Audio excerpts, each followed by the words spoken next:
এই আমরা শহরতলিতে যে আমরা হিন্দুরা বাস করি, শিক্ষিত হিন্দু, তাদের মধ্যে আমি দেখেছি যে মুসলমানদের সম্পর্কে একটা অনেক রকম ভ্রান্ত ধারণা আছে।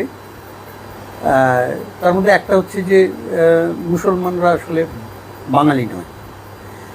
তার একটা বড় কারণ হচ্ছে যে আমরা যে শিল্পাঞ্চলে বাস করি, এখানে প্রচুর বিহার, ইউপির হিন্দিভাষী মুসলিমরা কলকারখানায় চাকরি করে। আমরা তাদেরকেই ছোটোবেলা থেকে মুসলিম হিসেবে দেখেছি, বাঙালি মুসলিম খুব কমই দেখেছি। কিন্তু আমরা যদি একটুখানি কলকাতা এই শহরাঞ্চলের একটু বাইরে যাই, তাহলেই গ্রামাঞ্চলে যাই আর কি, তাহলেই দেখব যে সেখানে মানে মুসলিম গ্রামের পর গ্রাম কিন্তু মুসলিম জনবসতি রয়েছে। 2011 সেন্সাস বলছে যে পশ্চিমবঙ্গে সমগ্র যে মুসলিম পপুলেশন, যার মধ্যে হিন্দিভাষীদেরও একটা পার্সেন্টেজ আছে, প্রায় 3% মতো, মুসলিম জনসংখ্যার মধ্যে 80% বা তারও বেশি গ্রামে বাস করে।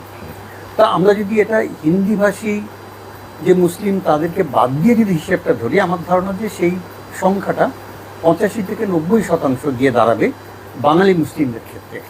এবং এই বাঙালি মুসলিমরা আসলে আমাদের কাছে অনেকটাই অচেনা একটা ব্যাপার। এবং সেই জন্য আজকে যখন এই বাঙালি মুসলিমদের মানে বিস্তীর্ণ গ্রামাঞ্চলে তাদের এসআইআরে তাদের নাম মানে শয়ে বাদ চলে যাচ্ছে, আমরা শহরের হিন্দুরা কিন্তু তাতে খুব একটা যন্ত্রণা বোধ করছি না। অথচ আমাদের এই পাড়াতে আমাদের প্রতিবেশী যদি এরকম শয়ে নাম বাদ দিত, আমরা যে শহরাঞ্চলে থাকি, তাহলে কি আমরা চুপ করে বসে থাকতাম?